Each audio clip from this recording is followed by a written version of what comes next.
One, and hope this inconvenience don't make you too inconvenient. My wife, she just needed a little more time to get her program together, so we just switched places.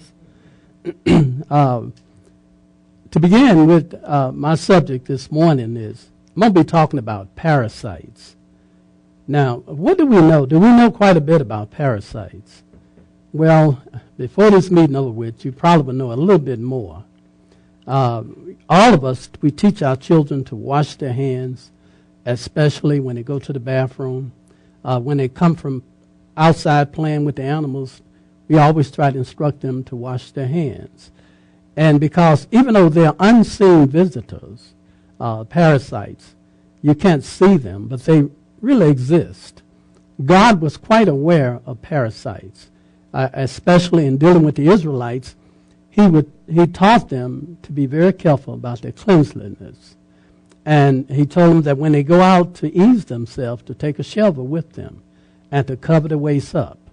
And they had to go through many different washings and cleansing to make sure that they didn't transmit these parasites. When a person had leprosy, if the house was contaminated, they literally had to tear the house down. If there was any earthen vessels, they had to break them. Any clothes that leopard would wear, they had to be destroyed because of parasites. Now, that must have been a very difficult thing in their days because there was no microscope. There was no scientist to verify that God knew what he was talking about. But the people, they believed God and they followed his instructions. And so, but today we have technology, we have a lot in our ability to be able to see that these parasites exist. So it's the mystery about the existence of parasites. It is a serious worldwide health problem, but it is found much more frequent outside of the United States. The worms that infect humans are usually of three types: the roundworms, the tapeworms, and the flukes. In the United States, roundworms or tapeworms are the most frequent, and these may range in length from less than an inch up to 15 to 20 feet. So, I mean, that's almost like in the dinosaur ages. You think of a worm up to 15 to 20 feet, that'd be almost frightening to see. But they do exist, and they can be that large inside of a human. And they can cause a lot of damage in the body. Most common worms, the most common worms in the roundworm family are pinworms.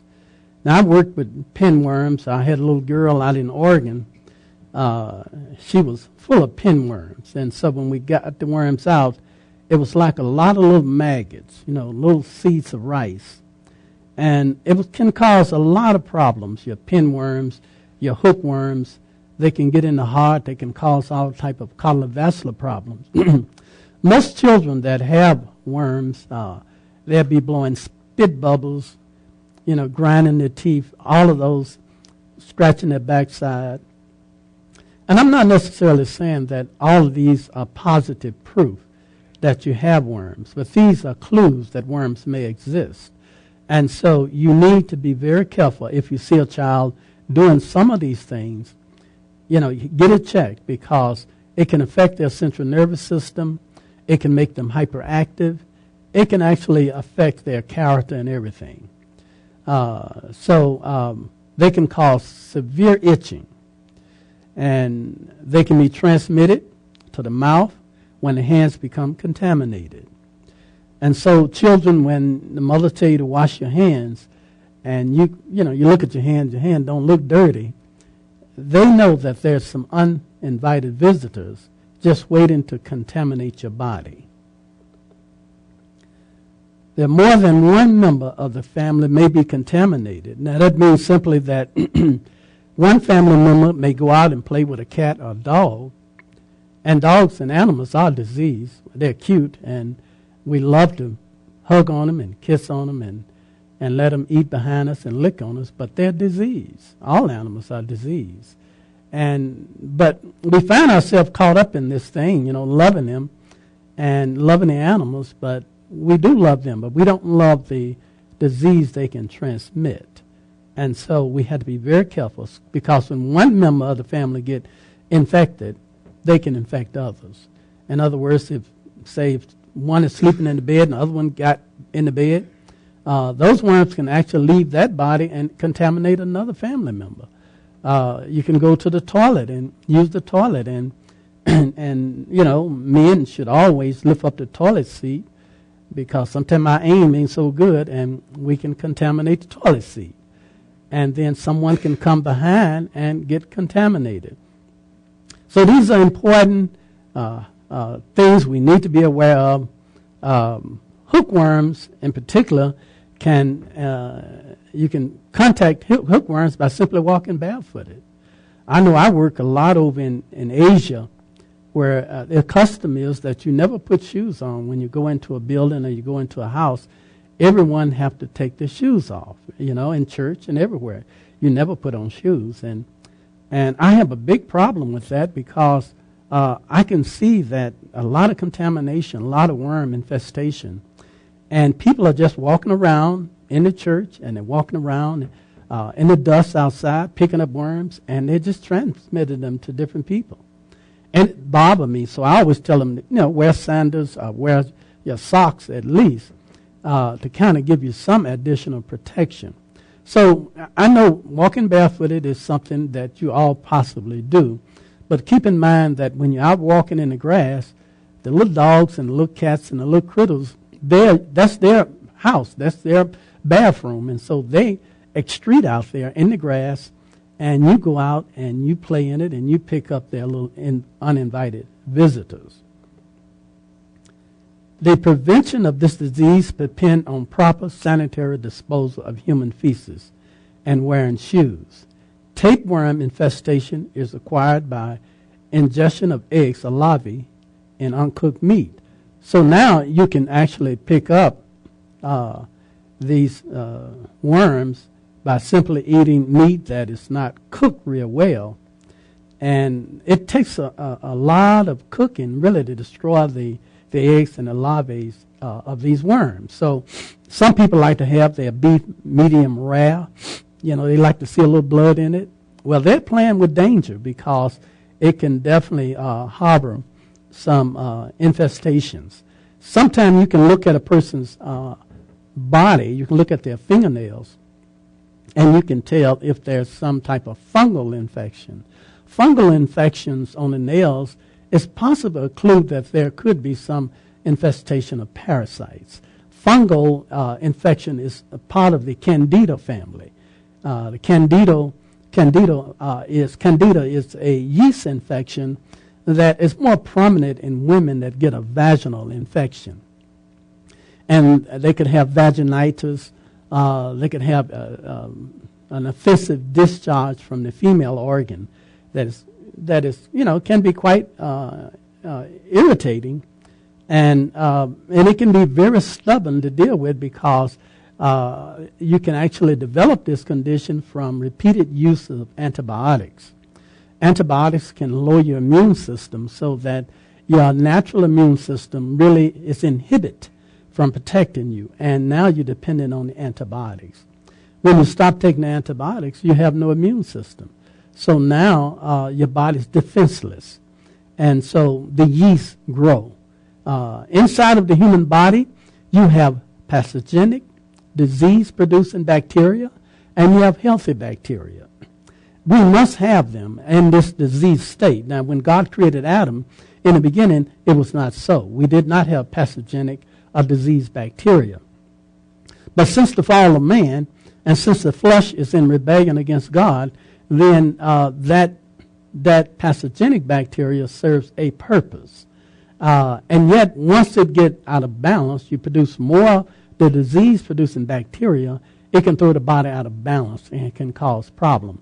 Give you an idea of what I'm talking about is when we do detox program, like run a person through an intestinal detox, we have to clean them out, clean out the colon, regulate the colon, but then we have to change the intestinal flora. The intestinal flora is the friendly bacteria. And you need those friendly bacteria because that keeps the pathogenic bacteria from overtaking the body. If you produce too much pathogenic or disease bacteria, you're going to have a lot of problems in your intestinal tract. Disease such as colitis, ileitis, irritable bowel syndrome, Crohn's disease. Crohn's is a classic one that affects young people in particular because most young people up to about 18 years of old have a lot of problem with Crohn's. Crohn's is where an irritable intestinal condition by which the intestinal villi are destroyed. And the ecology of the colon is out of balance, so you have more disease-producing bacteria. And so in order to reverse that process, you must change their diet, you must change the intestinal flora. Most of the time, this comes about from a lot of dairy product. Is a principal cause. A person may be lactose intolerant, and so by consuming a lot of dairy products, it can bring about some irritation in the colon. So just kind of keep that in mind. If you start having a lot of loose stools, frequent bowel movements that is watery somewhat, that may be a clue that your intestinal flora may be off, or there may be an offensive, irritable component in your colon that may be bringing this about, and you may need to go on an extensive cleansing program. To prevent infection with tapeworm, it is necessary that all beef, pork, and fish be thoroughly cooked before eating. Now, if you're going to eat it, then it needs to be thoroughly cooked. And people are going to eat it, so you have to teach it. But ringworm in particular is one that most people don't associate ringworm as a parasite. You know, it can pop up on your face as a blemish on the face or your arm, anywhere on the body. And we really don't associate that with some type of worm that's living in your body. But it's definitely that. And so it can happen quite often. So just be mindful that especially you can get this from animals. Many persons infected with worms have few, if any, symptoms. And this is probably the bad part. You probably won't really know you have a bad problem with infestation of worms or parasite until, it's really have developed to a very serious condition. When a person have a real bad case, a heavy infection of worms, they may develop an anemic condition. Weakness may develop. And that's because what these parasites do, they live off your substance in your body. A parasite depends on you for substance and nourishment. It don't really make anything. It don't create anything. It don't work for anything. It simply live off the energy and the substance of other living things. Now, there are many different types of parasites. Right now I'm talking about the parasites that we pick up from animals. But this is going to grow into a different type, a spiritual parasite, before I close. Because, see, we can live off of other people. We can live off their inspiration. We can live off of their teaching. A classic example of what I'm talking about is we run into a difficult decision, and we always go back, I'm going to see what my pastor have to say. In other words, we're living off of his study, his research, his prayer, his inspiration, and we're not going to the Word of God and seeing what God say. That's a parasite. That's a spiritual parasite. We'll look at a little bit more of that toward the conclusion of my program. Some of the most serious parasites is a person can have a fungal infection in the mouth. And this is a very aggravating problem because this fungal infection can get down in the throat, and it makes it very difficult for drinking and eating because it keeps your throat and mouth ulcerated.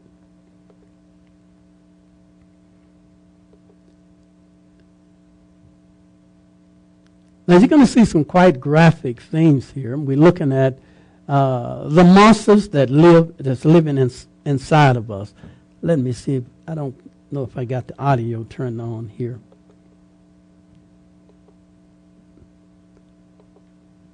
Yeah.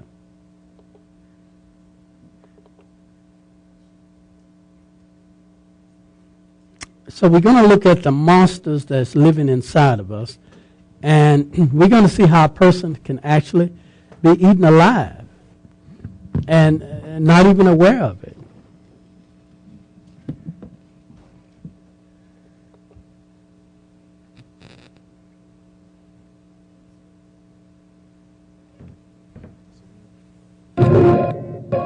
In North Carolina, Chelsea Ann McKinney watches helplessly as the skin on her son's face bloats and turns black. Something was eating away at my child, and I had no power to stop it. To slow the spread of the infection, the surgical team slices the dead tissue from Matthew's nose, gums, and palate. We keep cutting out the dead tissue until we get to tissue that begins to bleed. Once we see bleeding, we know that tissue is probably not seriously infected. The surgeons strip away a mass of decayed flesh from the teenager's face. They had gauze across the left side of his face, his nose, so it was hard to see what they had cut off on his nose. And he had 5 teeth missing. Not 1, not 2, 5 teeth were gone. To have a chance of killing the bacteria that is eating Matthew alive, the doctors need to know exactly which species it is. Finally, test results from Matthew's local hospital come through. We received a call saying that they had identified a certain type of bacteria that was in his tissues. It was something called Chromobacterium violatium. Chromobacterium violatium is a microbe that scavenges for food in tropical and subtropical environments. When the bacteria infected Matthew's nose, it targeted the soft flesh below the skin. Here, they breed, spread, and release chemicals that poison the boy's cells. Matthew's flesh swells with pus, forcing the teeth from his gums. The skin on his nose turns black as it dies. Chromobacterium infections are very rare, but when they occur, they're often deadly. Since the bacteria was first discovered in 1927, there have been fewer than 150 cases worldwide, but more than half of those have been fatal. Now, these bacteria, they live on the substance in your body. That means that everything you eat, they feed on that. And they rob you of the nourishment your body needs. There are different types. There are actually mushrooms. Mushrooms operate under the same premise. Mushrooms do not have roots by which it can grow and develop its own substance. It lives off the substance of other plants. So consequently, whatever that plant have is what the mushroom going to have. If that mushroom is feeding on an unhealthy plant, then that mushroom will produce unhealthy material. So you have to be very careful when you eat mushrooms because, and we'll counsel not to eat mushrooms, believe it or not. They are not healthy.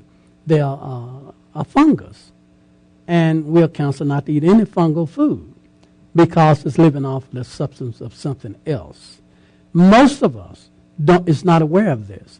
When we eat our pizzas, when we eat certain food that's cooked with mushrooms, we never take under consideration that the substance that keeps this mushroom growing derived from another living thing. And if that substance was unhealthy, then that mushroom possibly is unhealthy. Some of the other more visible forms of a parasite is herpes. Herpes is number 1 in my book of all infected disease. It is. Everywhere I go, I see people with herpes. And it is so common now that it's not even considered a problem. People have accepted it as the way of life. But it should not be. It can be transmitted by touch, by kissing, by handling food.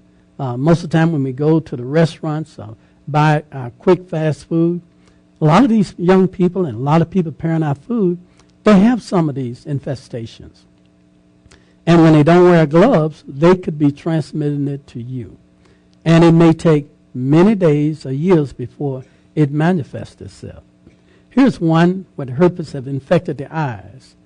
And you don't associate that. When you see somebody with unsighted blemishes in the face, you never associate with that as possibly infestation of parasites or worms.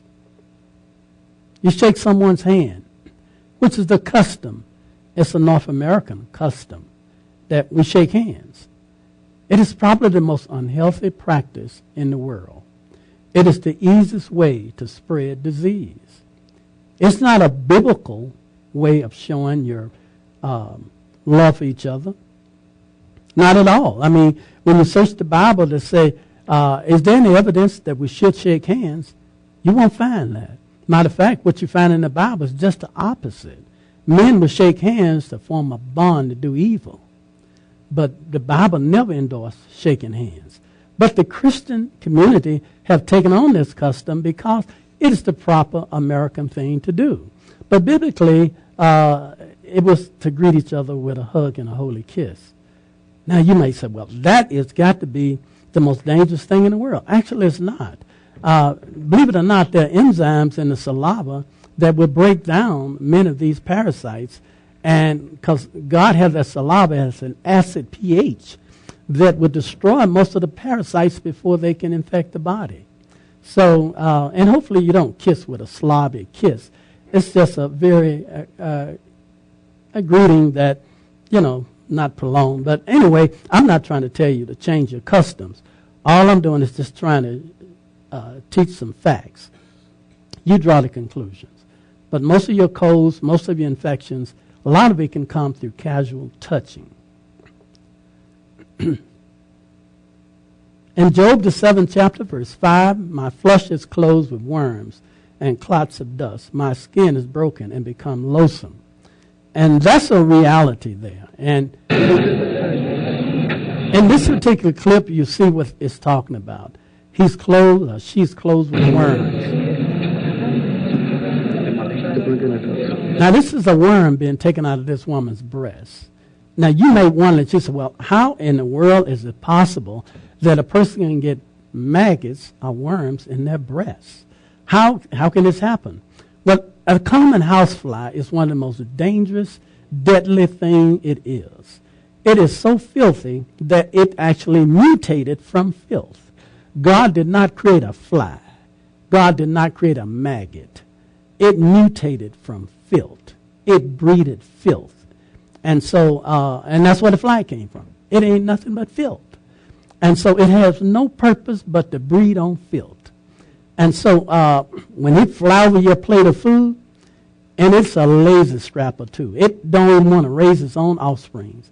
It will fly over your plate and dive bomb and drop its little offsprings in your food so that you would ingest it, and then you become a surrogate mother to its children.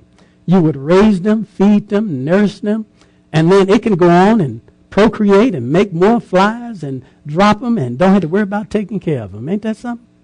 They got it all figured out. At our expense, we are raising the children of hundreds of flies. Very good. Put it on our skin. Let it wriggle. Now watch this fly. He's still alive. I mean, this maggot.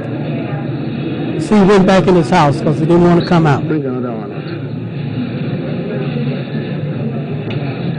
Put it there. Let it wriggle.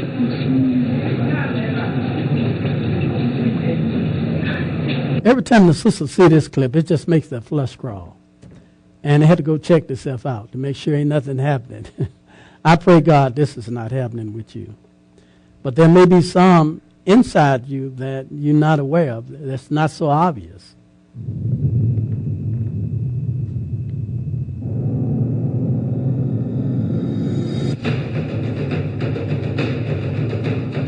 Jabin and Rebecca Conley are sitting by the bedside of their sick son, Ethan.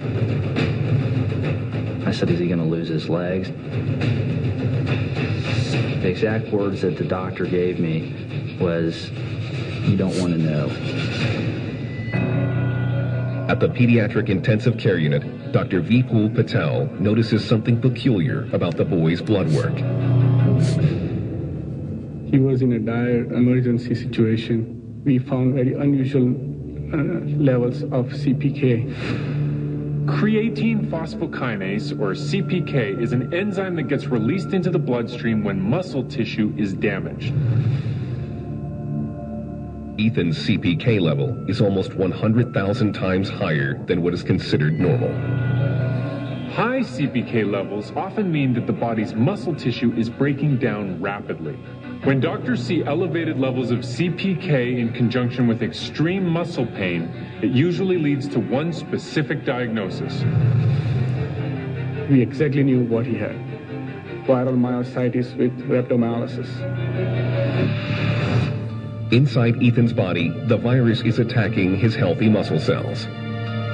The virus then hijacks the cell's genetic machinery to make copies of itself. In response, Ethan's immune system attacks the infected muscle cells. The resulting inflammation causes his muscles to swell and break down. I was very concerned with the swelling of Ethan's leg. If the swelling continues to rise, the leg would be amputated. But amputation isn't all the 8-year-old may face. As the muscle tissue is broken down, proteins are released into the bloodstream that are toxic to the kidneys. In large quantities, those proteins can clog the filtering tubes of the kidneys and shut them down. In some cases, that causes death. You see, these parasites, it used the body for its own good. It sucked all it can out of the body, and once it's finished, it destroys the body. Once it have used up all it can. That's the personality of the devil. You see, the devil can't produce nothing good, but he can borrow good or take good from another source to carry out his purpose.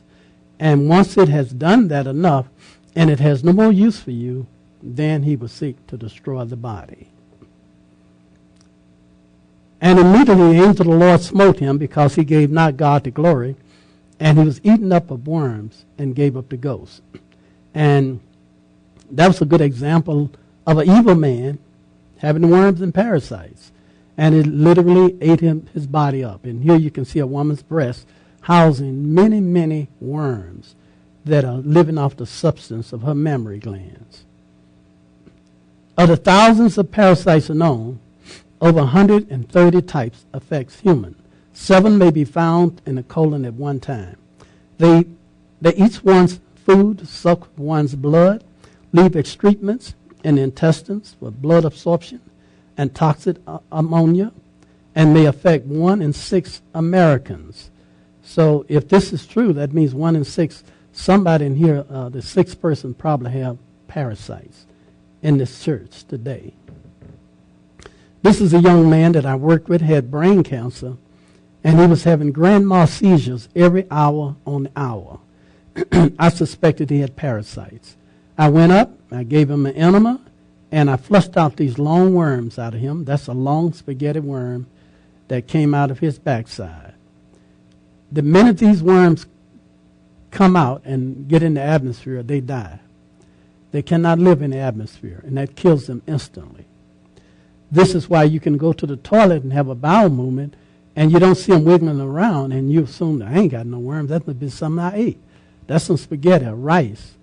But if you really want to know if they really are alive, next time you want to find out, set in a warm pail of cow's milk, and then attempt to have a bowel movement. When you do that, they'll come out in the milk and be swimming around for about a minute or so before they die. And that'll be proof positive that you had some living worms inside of you. Pork is probably one of the most dangerous sources. It's not the only one, but it houses some major trichinosis parasites, big, long, deadly parasites that can cause muscle pains and diarrhea and many other side effects. You get it from the swine. And the swine get it from the rat. In other words, the swine eat the dead rat, and then we eat the swine, and now we have been transmitted that parasite of that worm inside of us. And so this is what makes that swine so deadly. God said that we shouldn't even touch him at all, let alone eat him, because he is a human disposal machine. He's our sanitation system. And no one want to go out there handling that. But people, out of their lust to satisfy their perverted appetite, eat and handle this animal. So consequently, they're getting a deadly trichinosis bacteria. People also are consuming rats and many other things that is transmitting parasites and worms. Children are frequently restless during the night with gritting the teeth, or a dry cough, or a slight fever. Occasionally, worms may cause convulsions. So we never associate that with parasites. We always want to associate that with possible cold or something in that nature.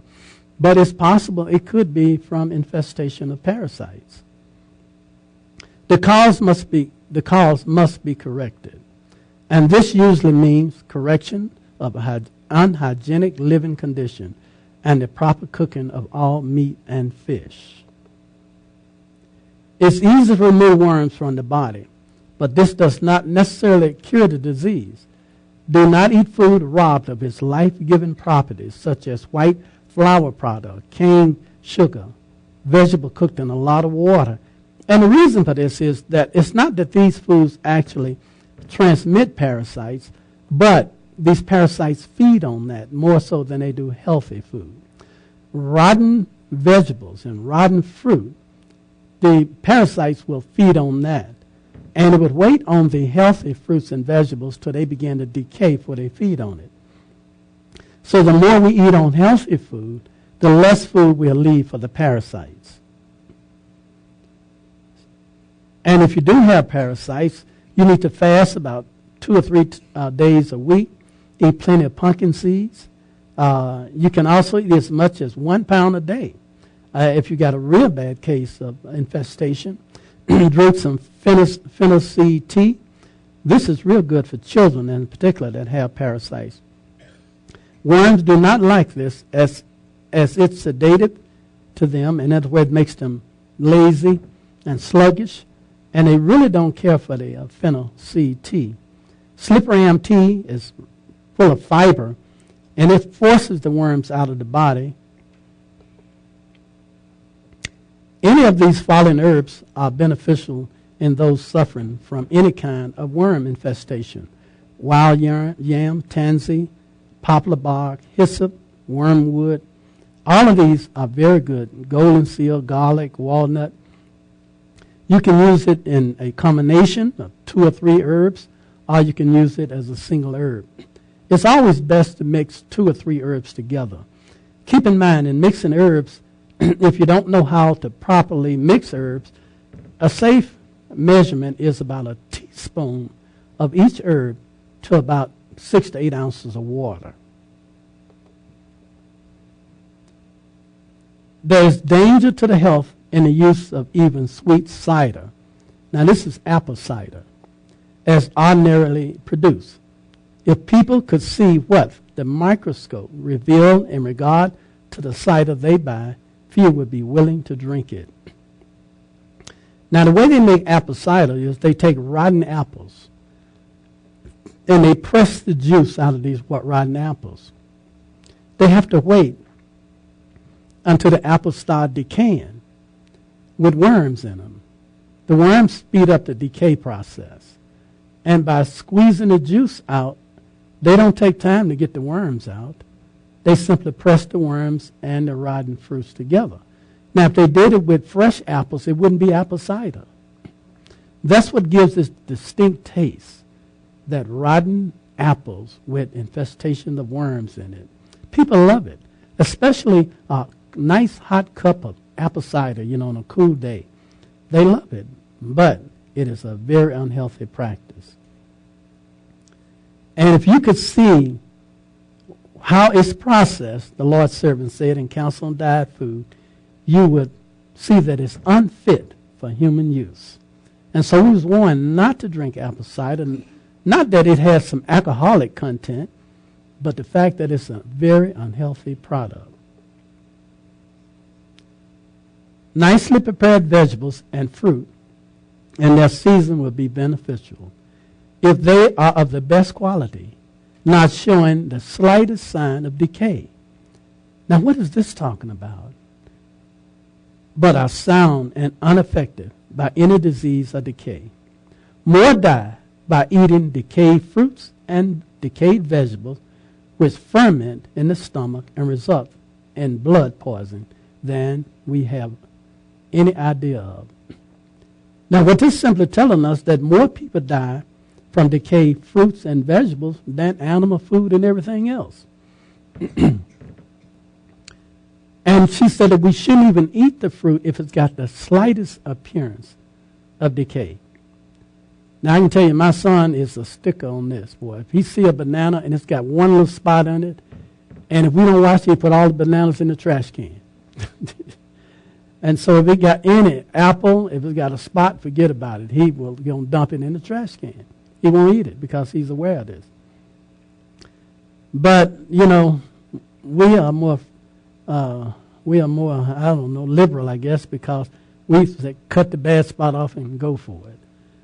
But we really counsel, if it have any slight sign of decay, dump it. Now, that's going to be tough. That's going to be tough.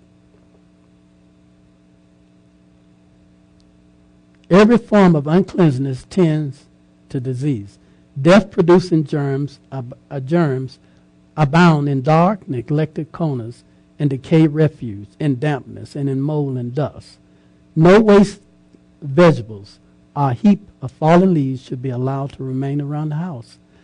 So once again, God is doing the same thing with us that he did with the Israelites. You have to keep the premises clean because it breeds disease. Parasites can mimic many illnesses, such as allergies, anemic, back pain, blood sugar problem, diabetes, epileptics. Many different diseases can be mimicked, and you think that's what it is, but it may be triggered from these parasites.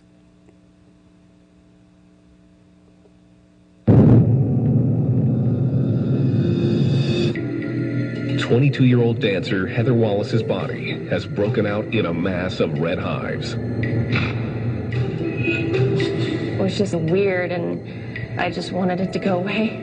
I've never felt anything like this before. She's so stiff that she can't really hardly walk, and I can't even imagine how she's going to dance. It was just breaking my heart.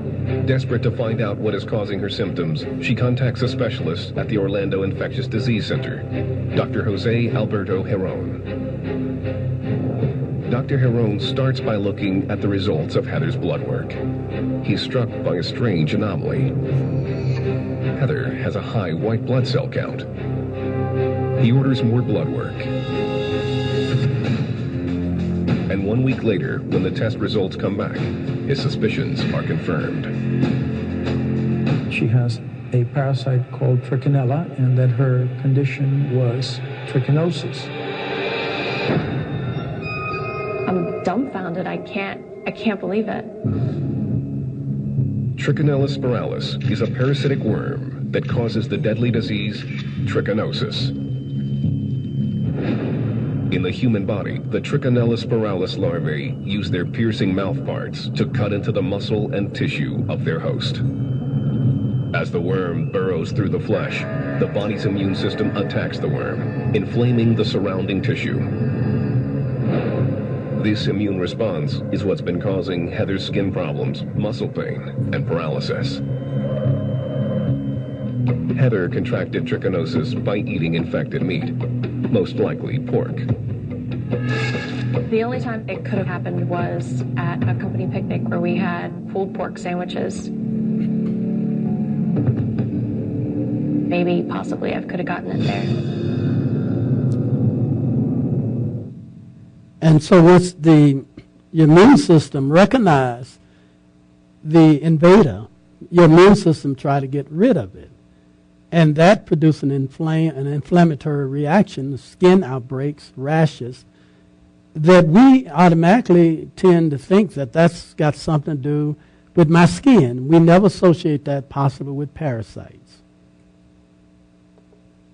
And what all we simply do then is to come up with some topical cream to treat our skin problem, not recognizing that it's an internal problem.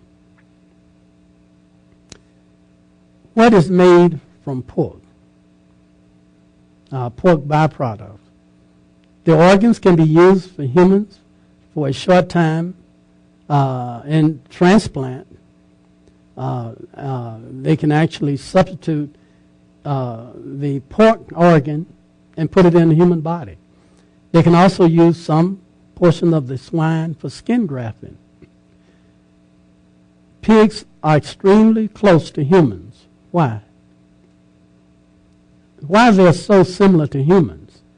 God did not create us with the same complex DNA of a pig. The pig is an epitome of sin and filth. And when we turn from God, that's what we become.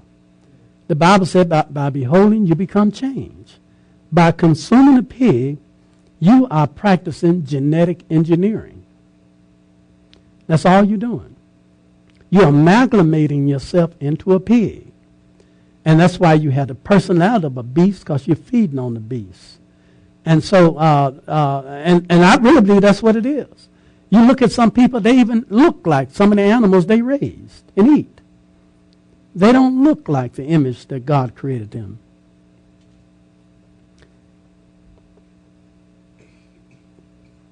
Another thing that's made from the pig is Jell-O.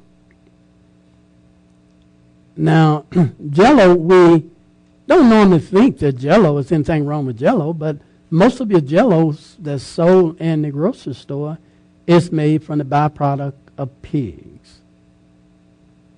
And it's very hard to find Ames in a grocery store.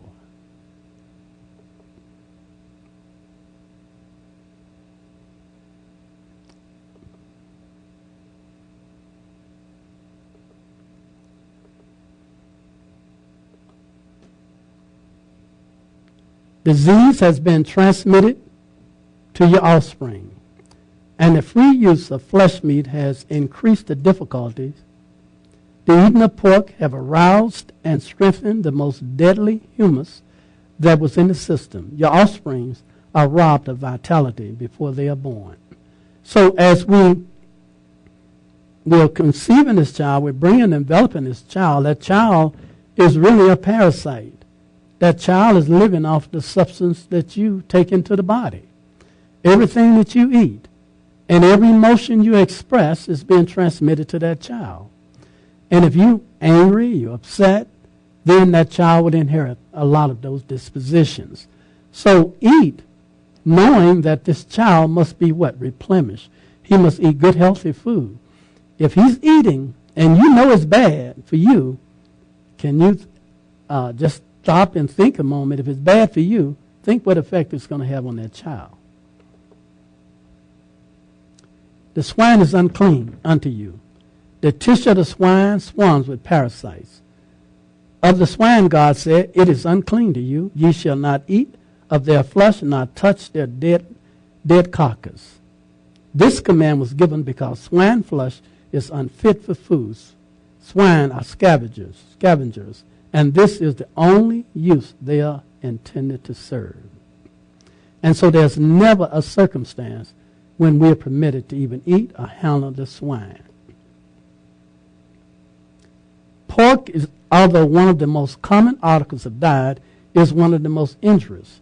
God did not prohibit the Israelites from eating swine flesh merely to show his authority, but because it is not a proper article of food for man. God never created the swine to be eaten under any circumstance. But how can you get around this swine? Do you know that in 95% of the coverings around your stern wheel in your car is made from swine?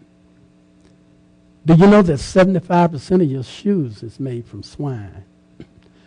So it's not an easy process to get around this swine. Satan knows that.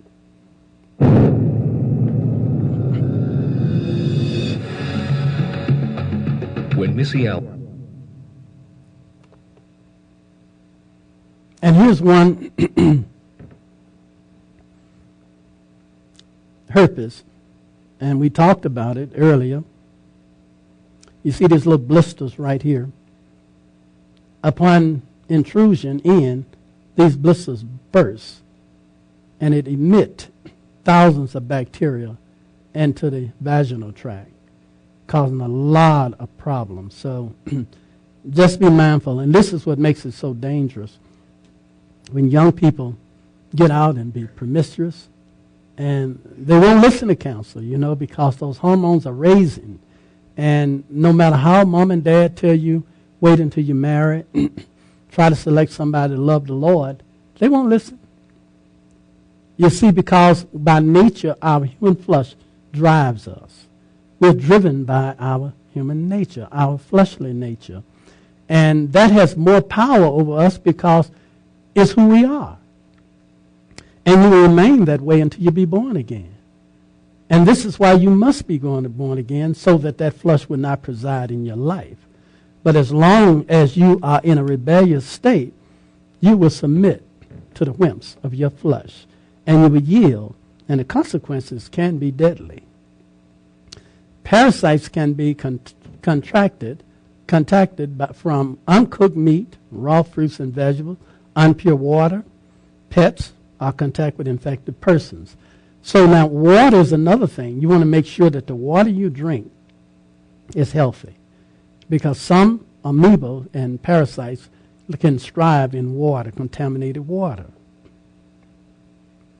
In Exodus 16:20, notwithstanding, they hearkened not unto Moses, but some of them left it until the morning, and it breathed worms and stank, and Moses was wroth with them, or angry with them. So even under the best circumstance, when they disobeyed God, they got infected with parasites. And they was eating clean meat. They was eating chicken, little birds, fowls. But hundreds of thousands of them died because they didn't prepare it the way God said.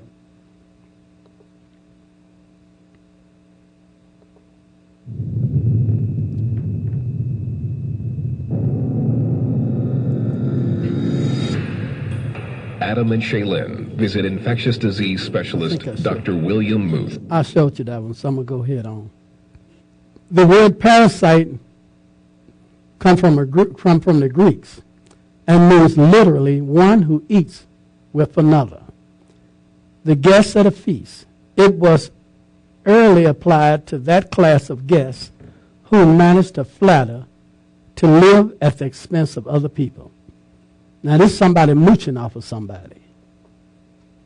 Parasites are like mice. They eat the food that belongs to somebody else.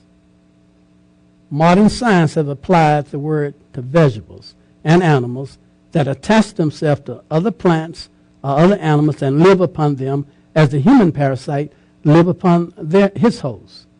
These parasites are almost innumerable. The microscope is daily revealing new ones. There are three classes of them: the vegetable parasites, the animal parasite that feed upon vegetables and shrubs and trees, and the animal parasites that attach themselves to other animals. Of the first class, the mistletoe and the oak is a familiar illustration. To the second belong a variety of tree borers and plant lice. To the third belong the fly that taketh possession of the caterpillar and all the blood-sucking insects that prey upon man and beast. A few parasites may be useful. The vine which produced the vanilla bean is said to be a parasite. But almost universal rule is that parasites are both useless and destructive. They attack plants and animals more valuable than themselves. They feed upon the sap and of the blood. They exhaust the vitality of that upon which they fasten in order to sustain their own. And then they do no good in the world. They bear no fruit. They furnish no food. They are a pest in the garden, the orchard, and the house, and everywhere. There's a mystery about the existence of these parasites. Why should a wise and good creator create insects to destroy our trees and vines and to annoy us as the gnat and the mosquito do? I do not believe that there were parasites in Eden. But I accept them as one of the results of the fall, one of the punishment of sin, as one of the elements of the trials and discipline in our probationary state.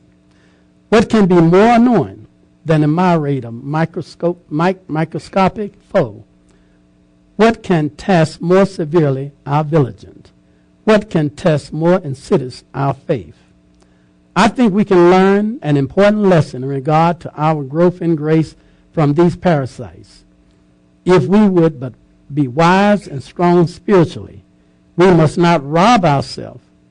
We must not root ourselves in the life of anyone else, but in the truth and in God. And so we're learning from the physical application of these parasites that we can become spiritual parasites. We must not root ourselves in the life of someone else, where we're depending on someone else to motivate us, to get us to do things, to study, to have a better relationship, to obey. Then you're becoming a parasite. Even if you're depending on your parents to obey them because they tell you to obey, and you do it for that reason, if you see them disobey, it will give you an excuse to disobey. You must learn to obey because you love God. You will never see him disobey. But we don't want to teach our children to look to us as an example of what we should be, because we're not a good example at all. But we can be a standard by which teaching them to look to Christ. That's the only example that will never fail them. The tendency of the human nature is to be a parasite, and that's true. The human nature is to be lazy and to take from others and never give. And some of the most admirable people, this tendency is especially strong. They love and admire their minister or some popular Christian writer. They fasten themselves upon the man or upon the book for spiritual food. In other words, they depend on him. They say, well, I have to go to that fellowship because I just love the way Pastor so-and-so, brother so-and-so, or sister so-and-so, how they teach. I just love the choir, the way they sing. And you're motivated to go there to be part of that because you fasten themselves to them. They take the truth as secondhand. In other words, they don't go to the Word and glean the jewels themselves. They get it from other people. No, the Lord said you ought to do this, and they accept that for face value. They believe it and enjoy it, not because God revealed it in the Bible, but because their favorite minister preached it or their favorite author teach it. Majority of the Christian community are parasites. They're living off the inspiration of other people. These famous ministers that can stand up and have thousands of people listen to them. And you wonder, how are they able to gather all these people together like that? They have been so brainwashed to be parasites.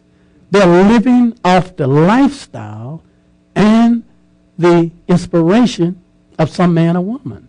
Do you know that most people that follow this system of worship, they want to make sure their pastor had the biggest car, the biggest house, so many suits, so much money, and they don't have these things. But they want their pastor to have it because, and him having it, they are living off his experience. And they are human parasites.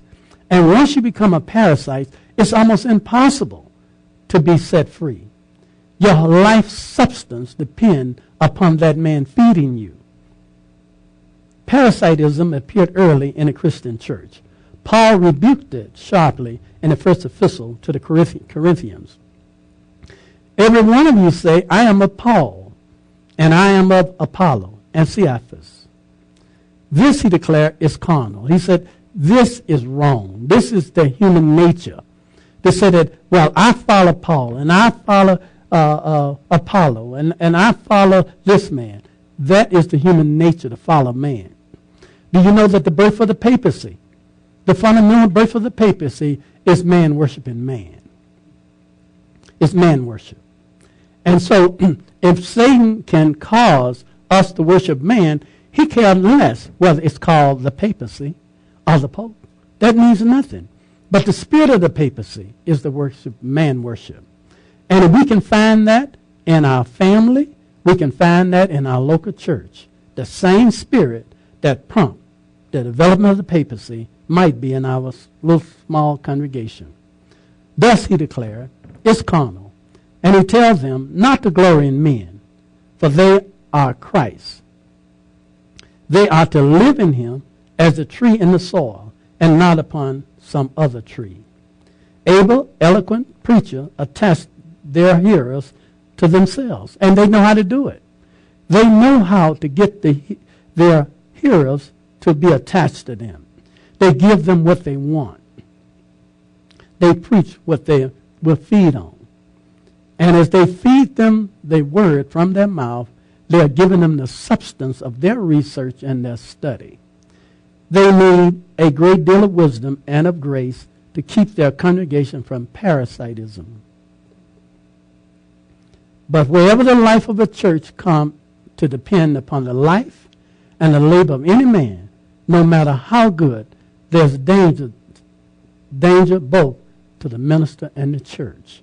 Let me give you an example as I start bringing my subject to a close of a classic example of parasitism. You put on a nice function in any popular city. You advertise that you're going to be bringing in some present truth to prepare God's people for the end times.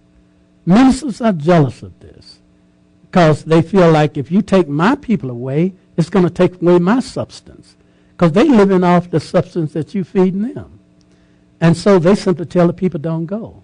You see, those people are offshoot, they are troublemakers, they are not in the church, they're not this. And because they have trained the people to be parasites, the people won't respond.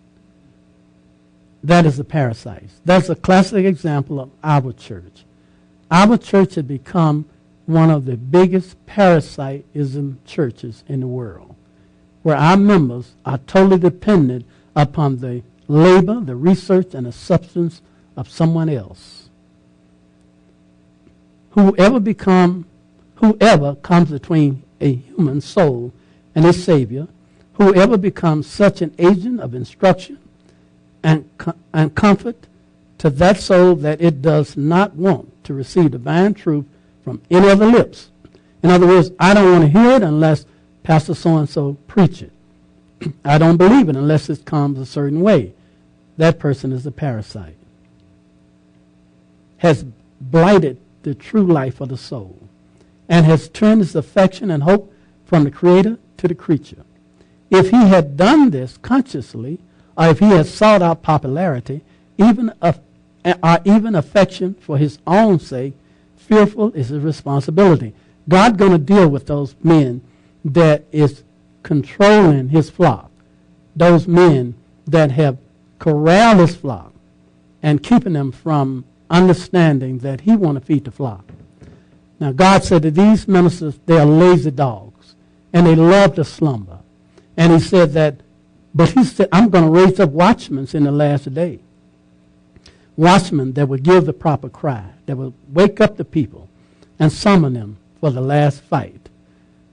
But in the meantime, we're in the midst of this time where these ministers are keeping God's people undercover. A young pastor succeeded one who had been very popular. He sought out the members who did not come to church and found one of these in a home in the suburbs. He said to her, "Are you not a church of the Presbyterian Church?" A member of the Presbyterian Church. "Well," she replied, "I joined Mr. A last winter. But now he's gone, and I don't know who I belong to." You see, he didn't give her a foundation. She don't have a foundation. Her foundation was in him. And when he was moved, she had no substance to draw from. Mr. A was no doubt sincere and earnest. He meant to bring that woman to Christ. And I believe that all the ministers in Las Vegas feel this way. I really believe the majority of the ministers feel that they're going to do it. I'm going to teach you the truth. I'm going to teach you present truth. I'm going to do it. I don't need him to do it. He thought he had done so. And many thinks that when they get up and they preach these sermons, they think they're preparing people for the coming crisis. And so they don't want no one else to interfere with that process. But he had only drawn her to himself. She admired his preaching, and so she joined his church. When he went away, she was like the mistletoe of the acorn from the oak, torn from the oak tree. Christ was not her life, but it was the eloquent minister whom she loved to hear.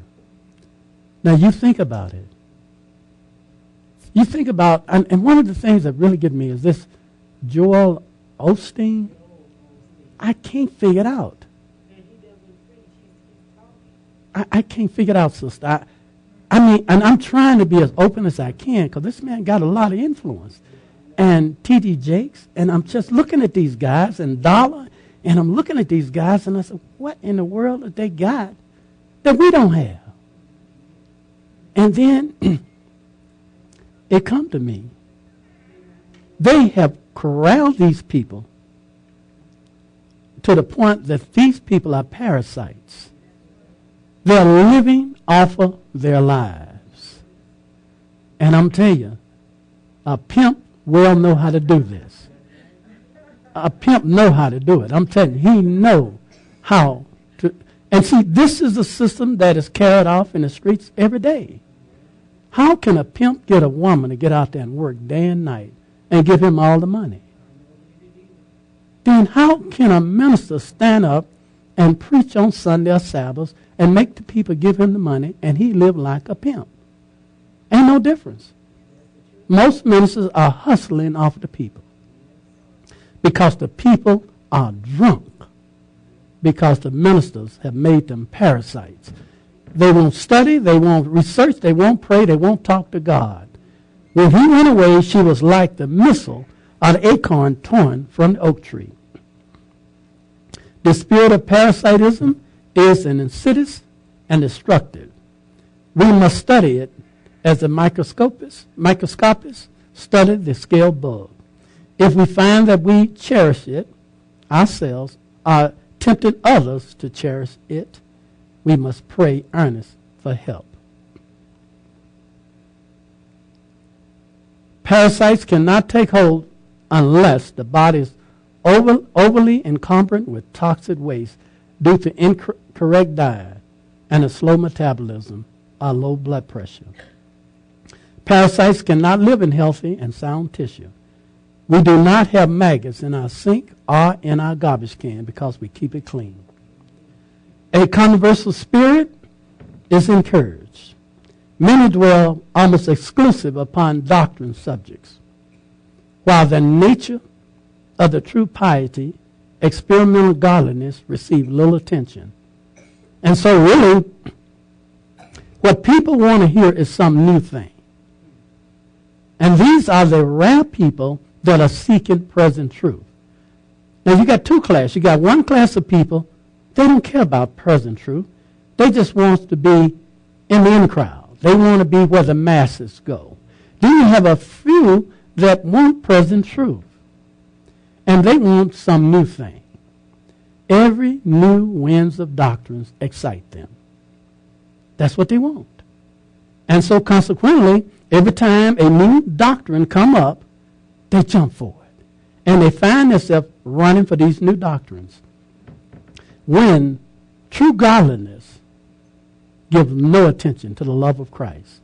Now, what we hear from Pastor Gilbert this morning, that was the spirit of Christ and the love of Christ.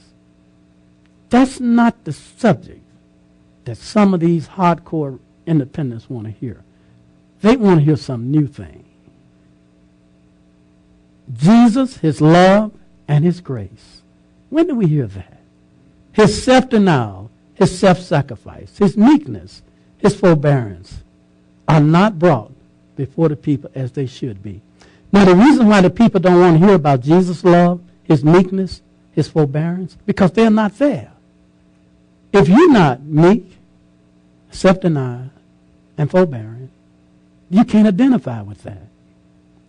And so they want to hope that they can study some new thing that would rapture some new excitement and motivation. You don't have to be motivated to love Christ.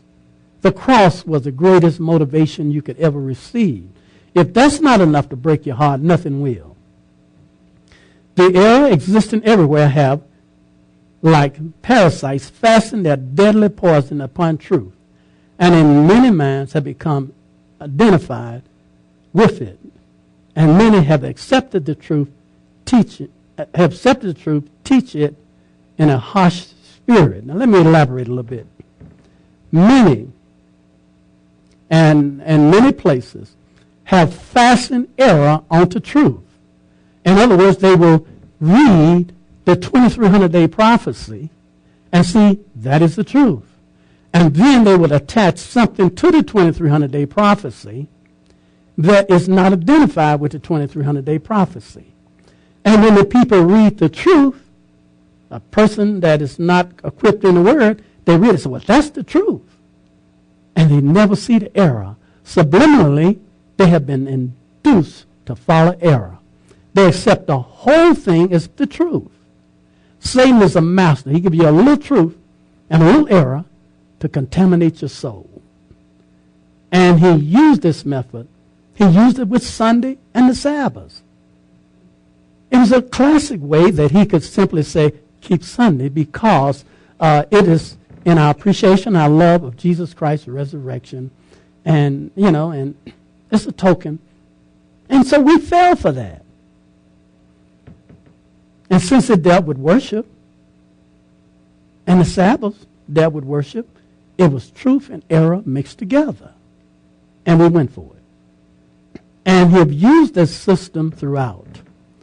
A false concept of it is given to the people, and the truth is made of none effect to those whose hearts are not softened and subdued by the Holy Spirit. So by receiving portion of error and truth, you will not benefit from it.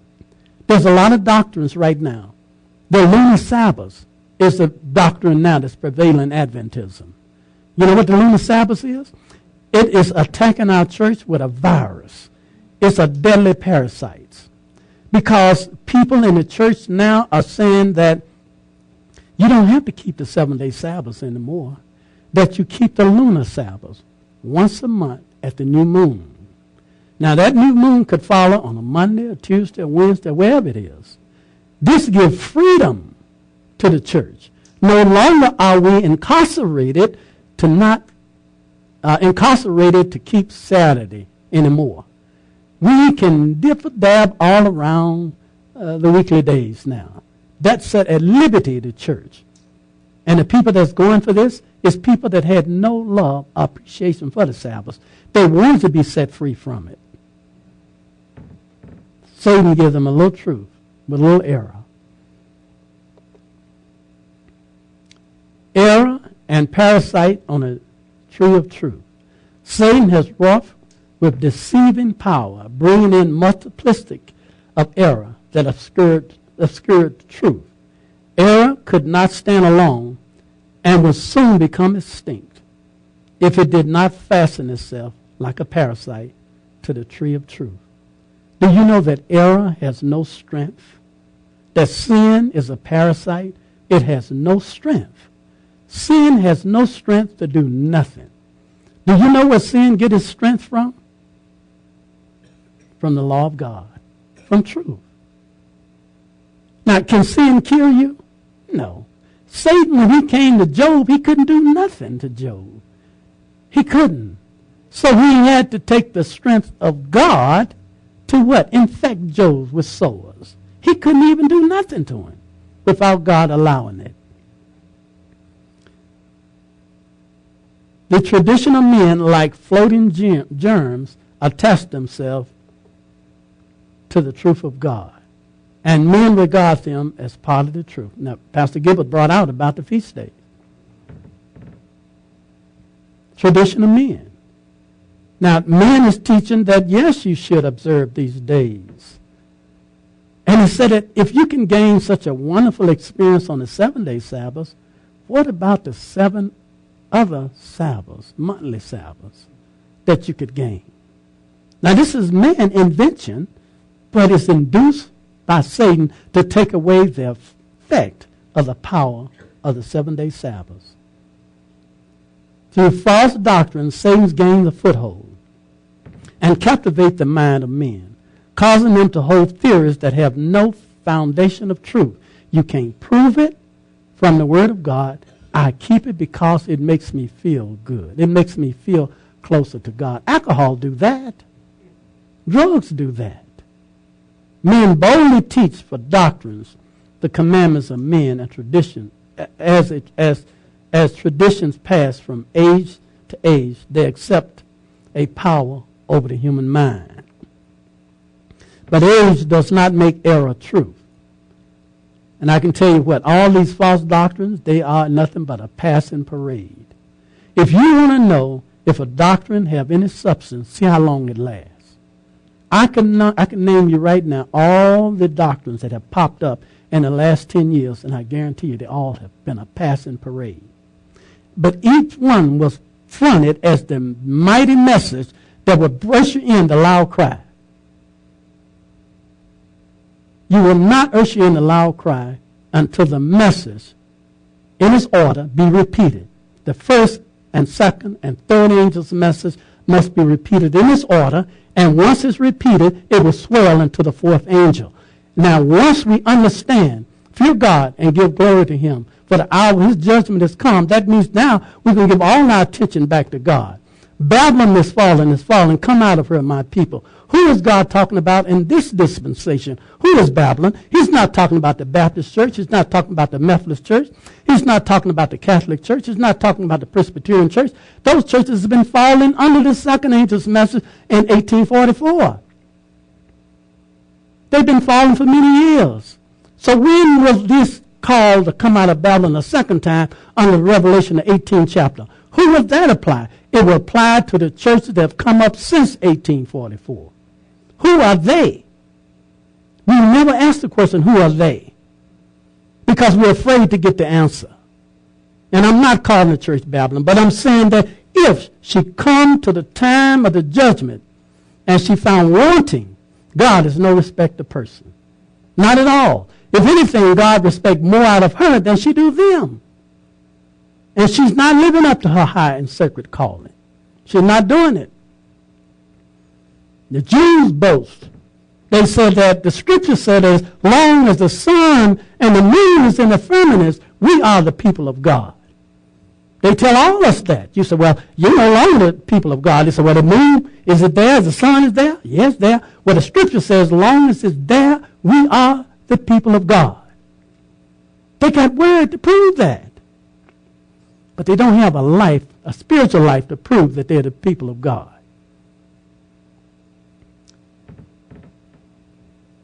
The tree of truth bears its own genuine fruit, showing its true origin and nature.